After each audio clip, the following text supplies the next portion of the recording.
Karen, after 16 years, your skills no longer match our vision, Megan declared flatly, her face filling my laptop screen. Your access ends today. I smiled and replied, I completely understand. She looked relieved by my professional response. The Zoom call had been unexpected. A last-minute meeting request with Megan Russo, my team lead, and Jessica from Human Resources joining silently. I had given nearly 2 decades to Hollowgate Systems in Minneapolis, Minnesota. I built their operations department from scratch, mentored countless junior staff members through the years, and handled every crisis with calm precision. But Hollowgate had changed. 6 months ago, a corporate restructuring brought in new leadership and new priorities. Megan had been hired from outside, younger, hungry, and determined to make her mark. She had barely taken the time to understand our systems before starting to replace them. And now, apparently, it was my turn to be replaced. We'll need your laptop shipped back by Wednesday, Jessica chimed in, her voice carrying the practiced neutrality of someone who had delivered this speech many times before. I'll email you the shipping details and exit paperwork. Of course, I said, maintaining my composure. Is there anything else you need from me before I go? Megan shook her head. That will be all, Karen. Thank you for your years of service. The call ended abruptly, and I sat back in my chair, staring at the blank screen. 16 years. Over just like that. What Megan didn't know was that I had already accepted an offer as director of operations at Ironwood Forge, Hollowgate's largest competitor, starting Monday morning. 3 weeks earlier, Douglas Williams, the CEO of Ironwood, had reached out after hearing rumors of the changes at Hollowgate. We had known each other professionally for years, occasionally crossing paths at industry conferences. Karen, he had said during our first meeting, Hollowgate is making a mistake if they're sidelining you. We've always admired your operational expertise. We could use someone with your knowledge and experience. The offer had come a week later. A substantial salary increase, directorial status, and the freedom to build my own team. I had signed the contract yesterday. I closed my laptop and glanced at my phone. 2 text messages had arrived during the Zoom call. The first was from my husband, Tom. How did it go? Call me when you're done. The second was from Douglas. Office ready for Monday. Team excited to meet you. This is the beginning of something great. I smiled to myself. Megan had no idea what was coming. I met Tom 16 years ago at a tech conference in Chicago. He was presenting a session on network security. I was there representing my previous employer. We connected over coffee during a break, and the conversation never really stopped. 6 months later, we were married, and I had accepted an offer from Hollowgate Systems to move to Minneapolis and build their operations department. The early years at Hollowgate were exhilarating. We were a smaller company then, nimble and innovative. I had the freedom to implement my ideas, to create efficient systems, to build something meaningful. My team grew from just me to 25 talented professionals managing operations for a rapidly expanding business. Our former CEO, Harold Wilson, had been my biggest champion. Karen, he would say, you're the backbone of this company. Without you keeping everything running smoothly, we'd fall apart. Harold retired last year, and everything changed. The board brought in Vivian Torres, a hard-charging executive from a larger tech firm with a reputation for aggressive growth strategies. Torres wasted no time reshaping the company and her image. Longtime employees were gradually replaced with her own people. Policies changed, priorities shifted. Megan Russo was one of Torres's first hires, 35 years old, with an impressive resume but little experience in our specific industry. She was placed above me, despite my tenure and institutional knowledge. We need fresh perspectives, Torres announced in the all-hands meeting introducing Megan. New blood to take us to the next level. I tried to make it work. I shared everything I knew, documented processes, offered insights based on years of experience. But Megan seemed determined to establish her territory, dismissing my suggestions and gradually excluding me from meetings where operations were discussed. The writing had been on the wall. I wasn't surprised by today's Zoom call, just by the timing. I had expected at least the courtesy of a transition period. "They did what?" Tom exclaimed when I called him after the meeting. His outrage on my behalf was touching but unnecessary. "It's fine, really," I assured him. "This gives me the perfect excuse to take the weekend off before starting at Ironwood on Monday." "You're taking this remarkably well," Tom said, suspicion creeping into his voice. He knew me too well. "Let's just say I've had time to prepare mentally," I replied. "And I might have a bit of satisfaction knowing that while Megan thinks she's eliminated a problem, she's actually created a much bigger one for Hollowgate." "Remind me never to cross you," Tom laughed. "Too late," I teased. "You already did when you ate the last piece of chocolate cake last weekend." That evening, I went through my home office, sorting materials from 16 years at Hollowgate. Most would be shredded. I had been careful never to bring confidential information home, but habits formed over years of proprietary work were hard to break. I paused over a photo of my original team. 5 of us crammed into Hollowgate's first real office, celebrating our first major client implementation. Harold Wilson stood in the center, arm around my shoulders, pride evident on his face. Of the people in that photo, only I had remained until today. The others had moved on years ago. I wondered if any of them might be interested in joining me at Ironwood. My phone buzzed with a text from Natalie, my former mentee who had left Hollowgate 6 months ago when the first signs of change appeared. "Heard the news. Their loss. Drinks tomorrow? Maxwell's at 7? I smiled and replied, "You're on. Have interesting news to share." Natalie had flourished under my guidance, growing from an eager but inexperienced college graduate into a talented operations specialist. When she left Hollowgate, several clients had asked about her absence. I suspected Torres and Megan had underestimated her impact, just as they had mine. I continued sorting papers, occasionally setting aside notes or documents that might be useful in my new role. Nothing confidential. Nothing that would breach my employment contract with Hollowgate, but the accumulation of wisdom and insight that belonged to me alone. Around midnight, an email arrived from Jessica in HR. "Karen, attached, please find your exit paperwork and instructions for returning company property. On behalf of Hollowgate Systems, we thank you for your years of dedicated service and wish you all the best in your future endeavors." The coldness of the generic message stung more than I wanted to admit. 16 years reduced to a form letter. I shut down my computer and went to join Tom, who was reading in bed.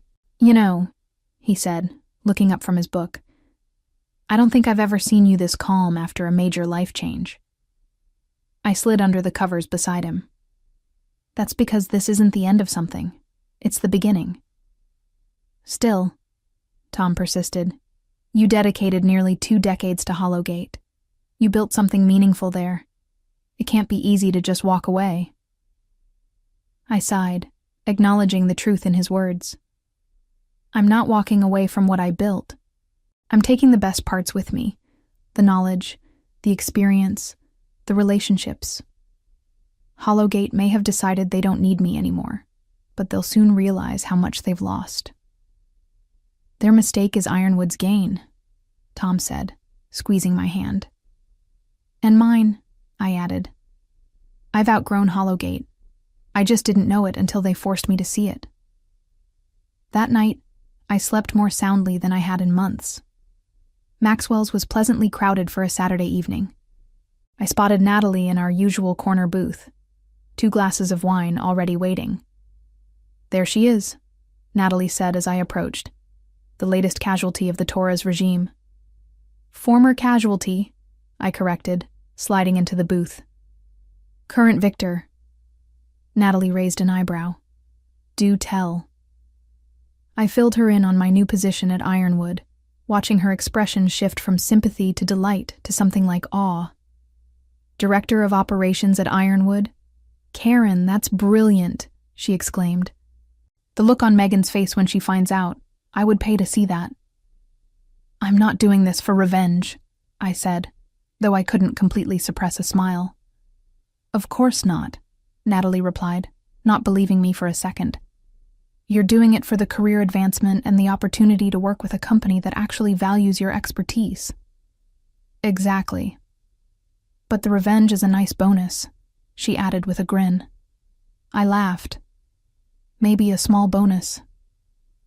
We clinked glasses. So, Natalie leaned forward, what's your first move going to be? Building a team, I said. Douglas has given me considerable latitude there. Interesting, Natalie swirled her wine. Any particular talent you have in mind? Actually, yes. I met her gaze directly. You. Natalie blinked. Me? Senior Operations Manager, reporting directly to me. 20% salary increase over your current position, plus better benefits. I slid a folder across the table. The official offer is in there. Douglas approved it yesterday. Natalie opened the folder, quickly scanning the document inside. Her eyes widened at the numbers. This is very generous, she said cautiously. It's what you're worth, I replied. I've always said you were underpaid at Hollowgate. But wouldn't this seem like poaching? I finished for her. Of course it is. But you left Hollowgate months ago, so technically, I'm poaching from Trivalent Corp. Still, Natalie hesitated. It will look like we planned this. We didn't, I said firmly. But I'd be a fool not to bring in the best operations specialist I know. And Douglas agrees. Natalie turned the pages slowly, considering. When would you need an answer? Take the weekend, I said. But I start Monday, and I'd like you there with me. Natalie closed the folder and tucked it into her bag. You know I've always wanted to work with you again. Then say yes. I'll call you tomorrow, she promised. We spent the next hour catching up on personal news and discussing the changes at Hollowgate since Natalie's departure. She confirmed what I had suspected. Morale was plummeting, longtime employees were updating their resumes, and clients were growing concerned about stability. The Petersham account is particularly unhappy, Natalie mentioned. They've worked with you since the beginning, and they're nervous about the transition. Petersham Industries had been Hollowgate's first major client. Their CEO, Victoria Petersham, and I had developed a strong professional relationship over the years. That's good to know, I said, filing away the information. As we were preparing to leave, my phone buzzed. A text from an unfamiliar number. Karen, it's Victoria Petersham. Heard about your departure from Hollowgate. Very concerning. Can we speak Monday? Important decisions to make. I showed Natalie the message. Well, she said with a low whistle. That didn't take long. No, I agreed. It didn't. The weekend was suddenly looking very interesting indeed. Monday morning arrived with a mixture of nerves and anticipation. I dressed carefully, choosing a confident but not ostentatious outfit. This wasn't about making a statement. It was about starting a new chapter professionally. Tom kissed me goodbye at the door. Go show them what they're missing, he said with a proud smile. The Ironwood Forge offices occupied the top 3 floors of a sleek downtown building, contemporary space with panoramic views of Minneapolis. The receptionist greeted me by name. Director Delaney, welcome to Ironwood. Mr. Williams is waiting for you in the conference room. Director Delaney. The title still felt new but not uncomfortable. Douglas met me with a warm handshake. Karen, right on time. Ready to meet your team? Absolutely, I replied, following him into a large conference room where about 15 people were gathered. Everyone, Douglas announced. This is Karen Delaney, our new Director of Operations. Many of you know her by reputation. We're incredibly fortunate to have her joining us. The welcome was genuine, the introduction smooth. I recognized a few faces from industry events, but most were new to me. I noted a healthy mix of experience levels and specialties, a well-constructed operations department. And we have one more addition joining us today, Douglas continued, glancing at the door as it opened. Natalie walked in, looking slightly nervous but professionally composed. This is Natalie Chen, our new senior operations manager, who will be reporting directly to Karen. I fought to keep my expression neutral, though inside I was jubilant. Natalie had made her decision. After the introductions, Douglas gave us a tour of the facilities, ending at my new office, corner space with floor-to-ceiling windows and a door that connected to a smaller office that would be Natalie's. "I'll leave you to get settled," Douglas said. "We have a leadership meeting at 11 to discuss strategy." He paused at the door. "By the way, Victoria Petersham called this morning. She'd like to meet with us tomorrow." I nodded, unsurprised. "I'll be prepared." Once Douglas left, Natalie slipped into my office, closing the door behind her. "So," she said, barely containing her excitement, "we're really doing this." "We are," I confirmed. "Thank you for joining me." "Are you kidding? This is the opportunity of a lifetime." She glanced around the impressive office. "And not a bad place to land." "No," I agreed. "Not bad at all." Natalie became serious. "You should know, Hollowgate is in chaos. Word of your departure spread like wildfire on Friday afternoon. The operations team is panicking. Megan doesn't understand half the systems you built." This was valuable intelligence. "How do you know all this?" "I still have friends there," Natalie said with a small smile, "including Jason in IT. Jason Hall had been with Hollowgate almost as long as I had. He ran the IT department with quiet efficiency and had been a steadfast ally throughout my tenure. "Is he looking to make a move too?" I asked carefully. Natalie shrugged. "He didn't say explicitly, but he did mention how frustrating it is watching Torres and Megan dismantle working systems without understanding them." Another piece of information to file away. I would need to move carefully. Poaching one former colleague might be overlooked as coincidence. Systematically recruiting an entire team would be perceived correctly as a strategic attack. "Let's focus on getting established here first," I said. "We can discuss potential recruits later." Natalie nodded and stood to leave. "One more thing you should know," she added. "Megan's been frantically calling and emailing me all weekend, trying to figure out how to access your operational documentation." I smiled. "That's unfortunate for her. You didn't leave a transition plan?" "I documented everything meticulously," I replied, "but understanding the documentation requires context that Megan never bothered to learn." The leadership meeting at 11 introduced me to the rest of Ironwood's executive team. Douglas had assembled an impressive group, experienced professionals who asked intelligent questions and expressed genuine interest in my vision for the operations department. "Karen," Douglas said as the meeting wound down, "tell us about your approach to client transitions, particularly for companies switching from competitors." It was a perfectly timed opening to discuss what everyone in the room was thinking about: the potential for capturing Hollowgate's clients. "The key is continuity," I began. "Clients leave service providers when they feel their needs are no longer being met, or when they lose confidence in the provider's stability. Our task is to demonstrate that we understand their requirements and can meet them without disruption." I laid out my strategy: personalized transition plans, dedicated implementation teams, and regular check-ins throughout the process. "What we won't do," I emphasized, "is disparage Hollowgate or any other competitor. We focus on our strengths, not their weaknesses." The leadership team nodded approvingly. This was how professionals operated. After the meeting, I returned to my office to find an email from Victoria Petersham, confirming our meeting for the following morning.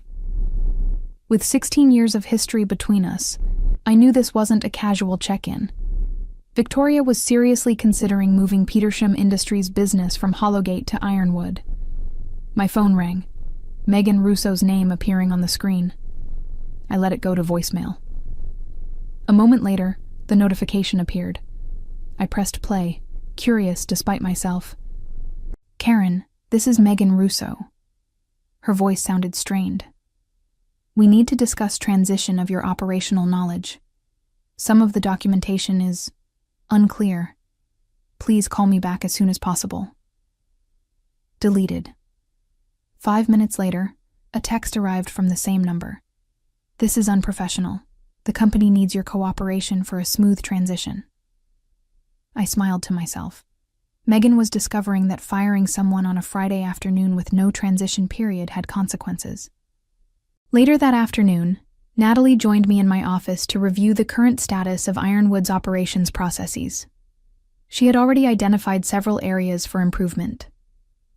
Their system works, she explained, but it's not optimized.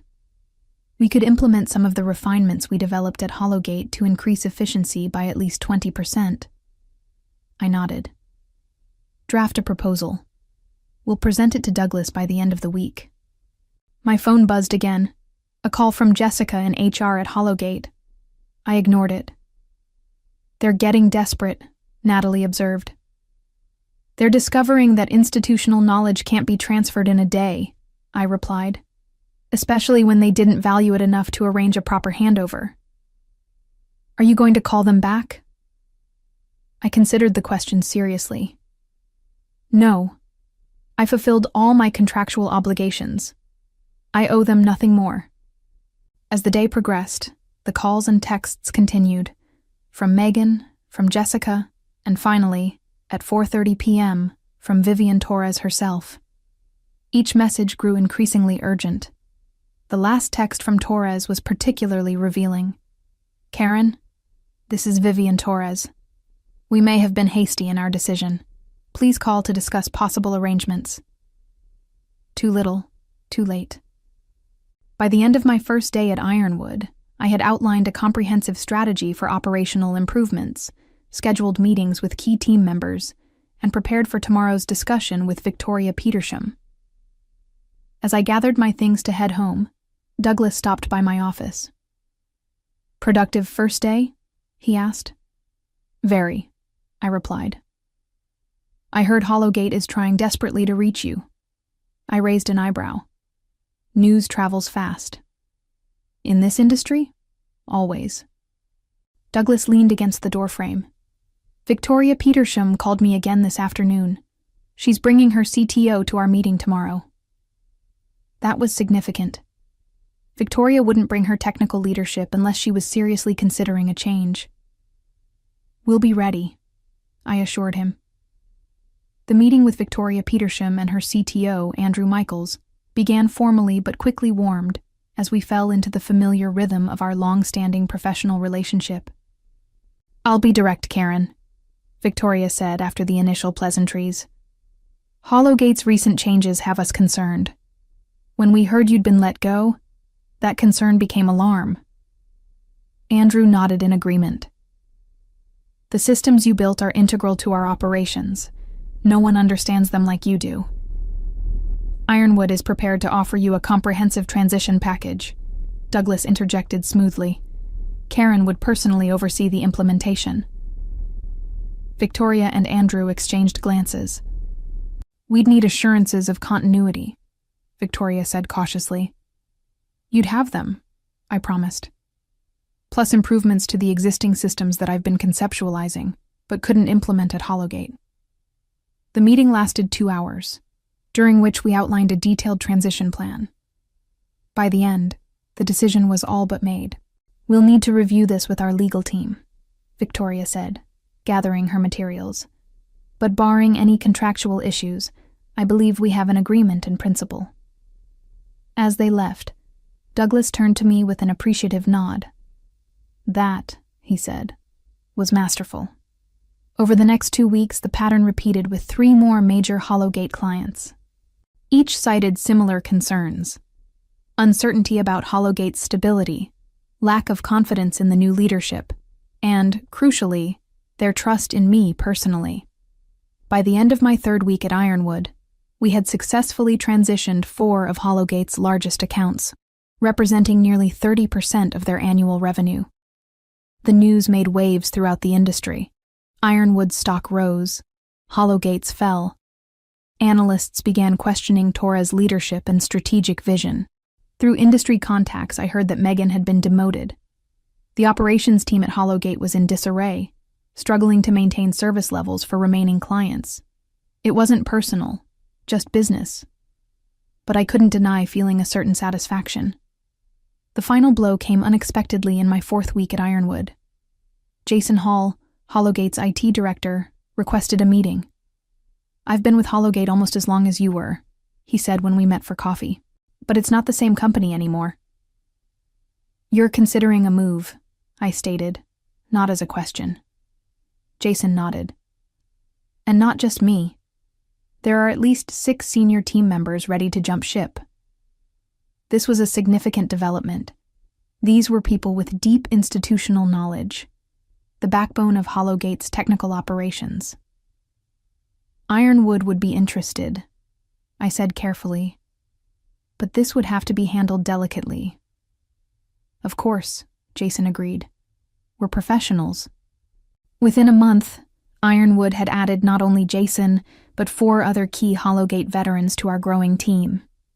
Each brought valuable skills and client relationships. Each transition was managed ethically but strategically. The industry took notice. Investment firms began questioning Hollowgate's viability in the face of such significant talent and client drainage. 6 months after my unceremonious dismissal via Zoom, Hollowgate announced a strategic restructuring, corporate speak for significant downsizing. Vivian Torres resigned as CEO. Megan Russo was among those let go. Douglas found me in my office reviewing quarterly reports when the news broke. "Congratulations," he said, dropping a newspaper on my desk with the headline, "Hollowgate Systems announces major restructuring. CEO departs." "I didn't do this for revenge," I said, though we both knew that wasn't entirely true. "No," Douglas agreed with a knowing smile. "You did it because you're the best operations director in the business, and they were fools to let you go." "Their loss," I said. "Our gain." The revenge had never been the point, but it was, undeniably, sweet. As I drove home that evening, I reflected on the journey of the past 6 months. From the shock of dismissal to the triumph of building something even better at Ironwood. I had moved beyond personal vindication to professional reinvention.